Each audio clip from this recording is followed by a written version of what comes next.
Hey there YouTube world, Matt Schwartz here, the Welding Geek. On this episode, I'm going to be doing something a little different. It's something I'm going to be calling a lunchtime build, where I'm just videotaping myself on my lunch breaks at work, working on just stuff. This time around, I'm going to be making this right here, the Mandalorian chest plate. In this build, I'm just going to be working. I might narrate some of the stuff and as I'm going through it. So hopefully you like it. So let's get rolling on the video.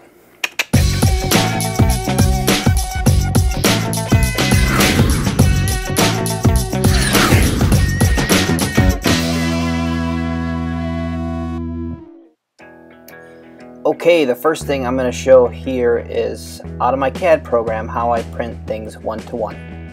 You're going to select your printer, you're going to select your paper size. Those are pretty easy to do. And then you're wanting to select, always center the plot, and you're not going to fit the paper. You're going to click one-to-one, and then you're going to make your window and select the part you're wanting to print one-to-one. Check it, make sure it's full size on the paper, and then print it out. And that's it. Next thing I'm doing here is just trimming out my templates with the razor blade. And then I'll be gluing them onto a sheet of aluminum. Using my high strength 90 adhesive, spraying them on a chunk of aluminum, and then squeegeing all the air out of them.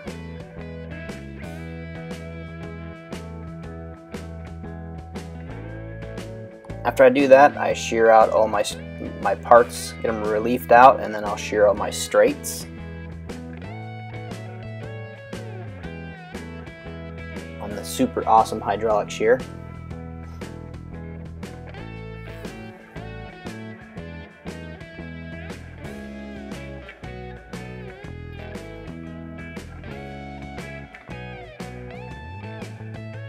And after I'm done with that, I'll go ahead and punch out all my inside radiuses with the multi-punch tool here.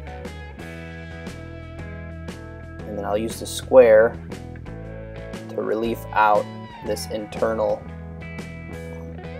piece as well.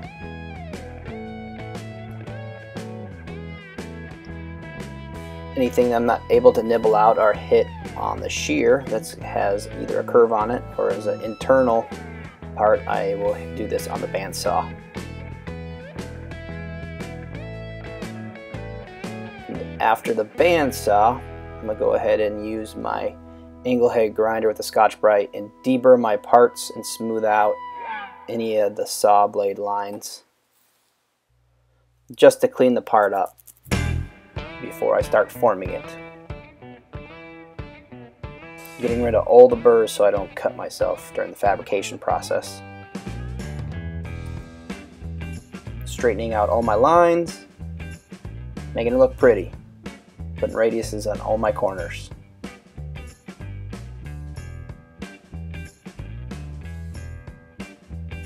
So now my parts are in the flat form. I'm using 063 3003 aluminum again.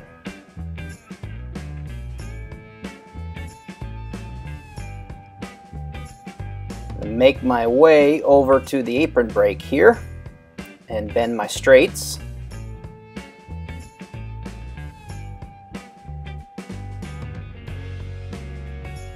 Your setback on the apron break is going to be the material thickness plus a half.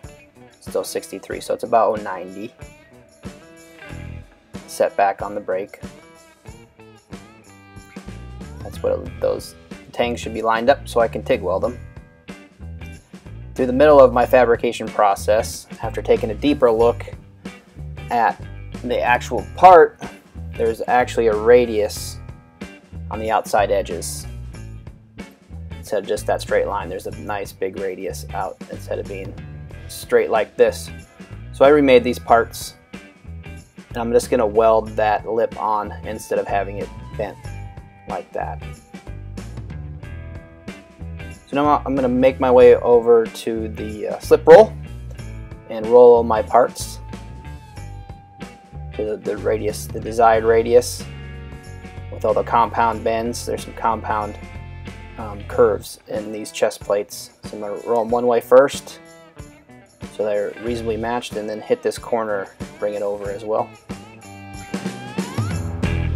Then after that, I'm going to go back over to the apron brake to bend these others. Just put a tweak bend in there.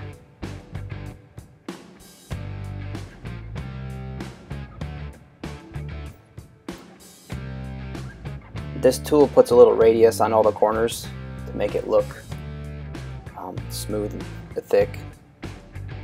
thicker than what it actually is. There's just a radius on the inside corner there, and you just roll it through. Easy peasy. Strengthens the part quite a bit too.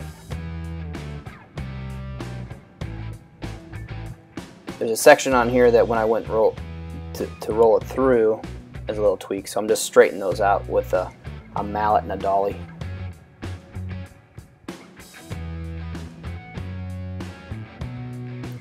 Now I'm going to go ahead and fuse tack this other section on,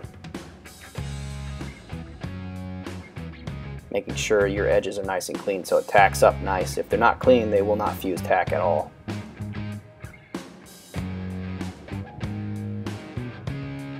I'm just going to form this little radius down so it fits nice and tight.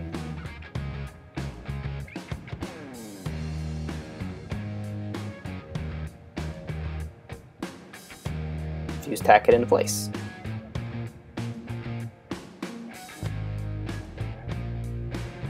Alright, now I'm going to put my big fat weld on the top here like I normally do, because I'll be dressing it off.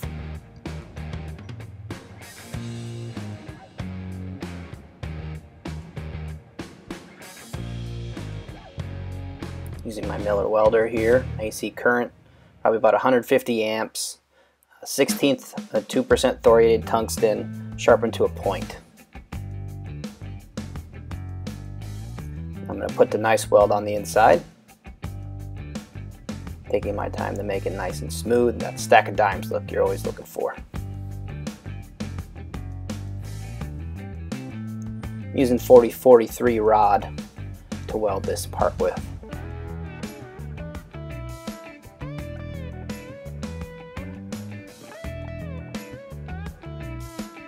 I've got both these welded up, and this is what it's looking like so far. Got the compound bends and the little side pieces welded on.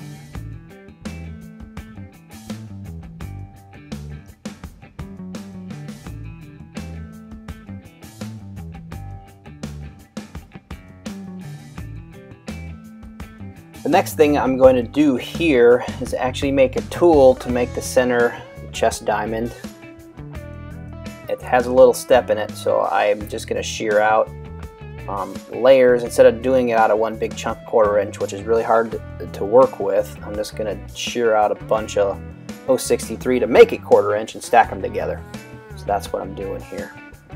Shearing out all my bits to make a tool to make my recessed diamond. Same process, 3M high strength 90, gluing it down, squeegeeing it out, and then shearing all of my straights. And luckily for me, this is a lot of straights.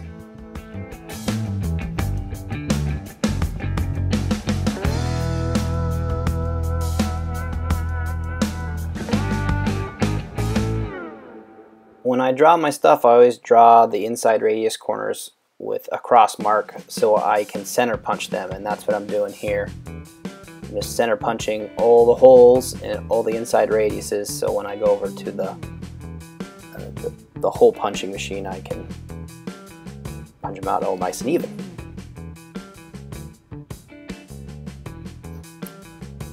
So I'm going to punch out all my 1/4 inch holes, which are the holes that are off to the sides and the inside radiuses here.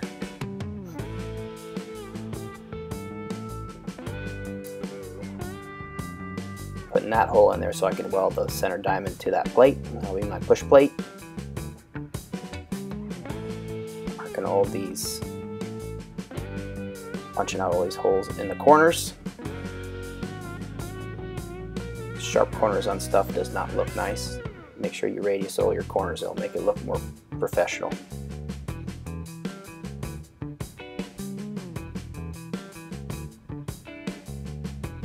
Put an 1/8 inch hole in these corners so I can use those clecos. Now I'm using the 1 inch square to relieve out all these parts bit by bit.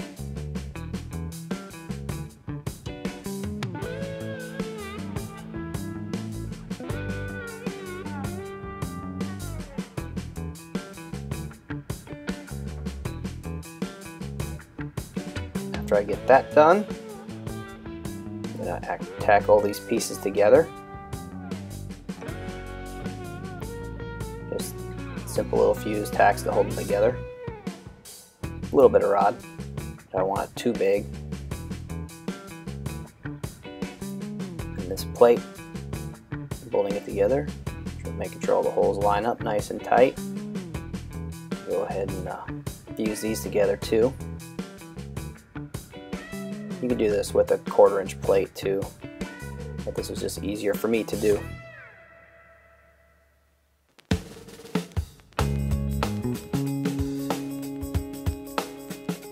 I'm going to weld my diamond to this little plate here, which will be the plate that I'll use to push in the press.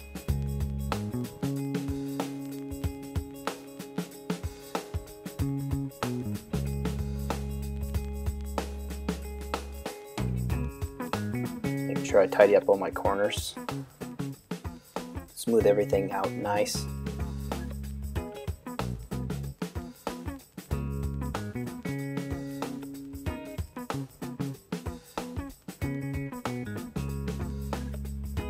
I've got my piece of aluminum. I'm going to take it over to the press it. On this first one, it actually breaks. My stack up was too much for it, and it actually punched it out instead of just pressing it. So I go ahead and I try again with thicker material to see if it works on that, and it actually ends up breaking again. So on my third shot, what I end up doing is shimming it a little higher so it's not pressing as far into the thing to punch out that center section, and it ends up working out pretty good. Pressing it as far. So I got my little recess that I'm going to be welding into my chest plate, which looks pretty cool. Happy with how it came out. And this is how it fits on there. So it's still in flat formation, so I have to put a slight radius on that, and how I'm going to do that is take a dolly and just dolly over the edges.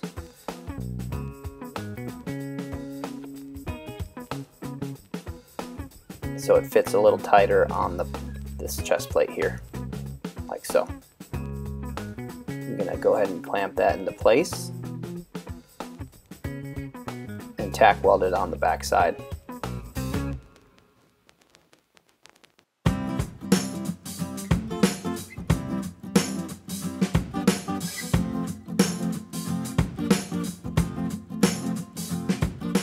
Again, a Miller welder, 16th 2% thorium tungsten, 4043 rod, about 150 amps AC current. Step welding it on, just a couple tacks in the corners to keep it in place.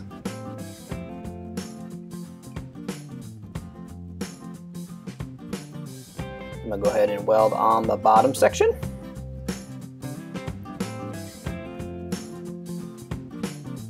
Few tacks just to keep it in place, not 100%. Doesn't need to be 100%, just enough to hold it there.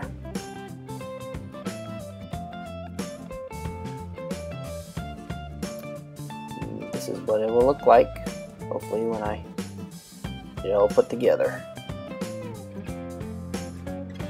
Going ahead and punching 2 holes that will be used for PEM studs to hold down the plates on the backer plate here, and that's what I'm going to do. Position them correctly and clamp down and use a drill and a 3/16 drill bit, drill through them. Gonna Cleco it down with the awesome Cleco tools, Cleco pliers, Cleco studs. Holds them into place. Really, really awesome tool there. Getting the plate centered on that back section takes a little bit of time. Gotta be just right.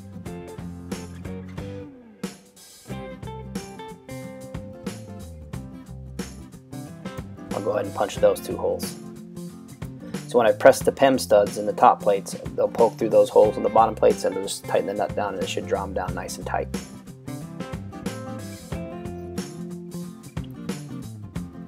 I'm going to go ahead and put there's a slot in this chest diamond.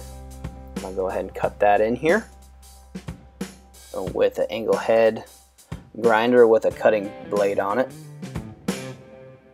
Very handy tool to have around. Dangerous tool, but handy.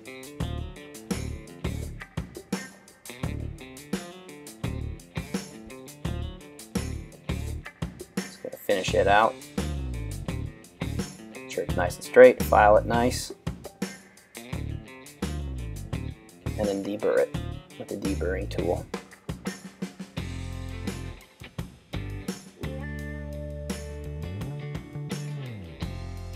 Now I'm going to dress off all the welds on my plates.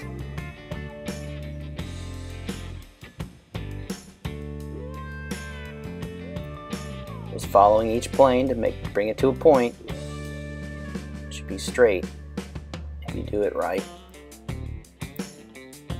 Take out all the sanding marks with the Scotch-Brite pad. And I'm going to take the Dynabraid and just smooth it all out. So I'll be sandblasting and painting it. The same on the other side. 80 grit to take the weld down, trying to follow each plane as best as you can, trying to make a nice straight line corner. And you take your Scotch-Brite and round over take out all the sanding marks. Then Dynabraid it just to break over that sharp corner so to make it look like a smooth bend.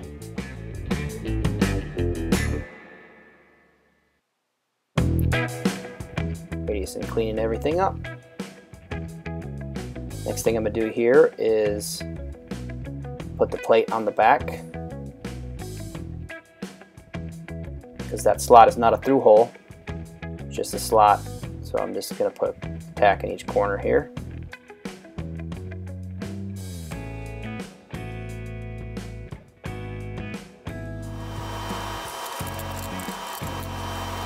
What I'm doing right now is putting all the battle damage on his plates, from what I can see on the pictures from D3.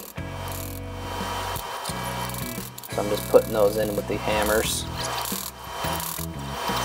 trying to make it look as close as I possibly can. For the locations and all that. Some general look.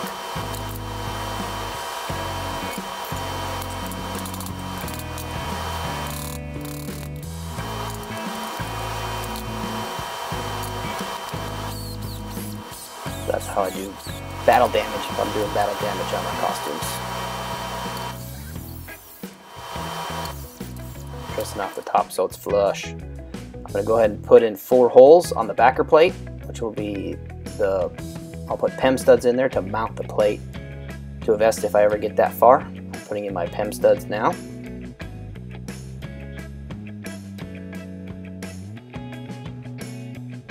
Just a press in 1032 stud. Hides itself really well because it's flush on the top, so you can paint over it and not really see it. These work really well for mounting stuff.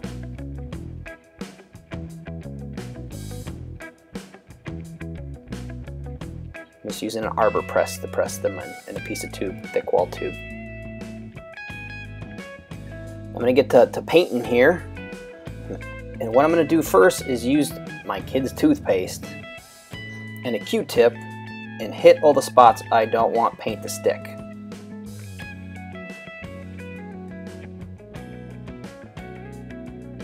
Just painting that on. any spot where it doesn't look like paint has been flaked off, shot off or whatever, I'm putting toothpaste on there. And then I'm going to mask out my diamond.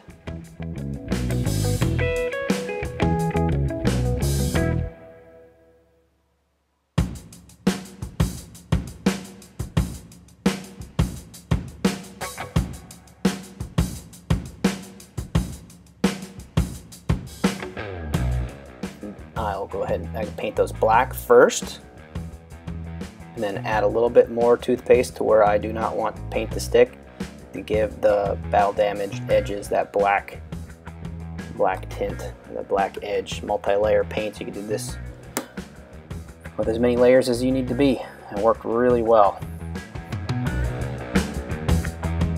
Alright, here are some close-up shots of the finished product after the maroon and a black wash. You can really see how that toothpaste makes that flaked off edge. Looks really good. I used just gravel to get all the scratches in it, so that's how I did that. Here's a picture of the back.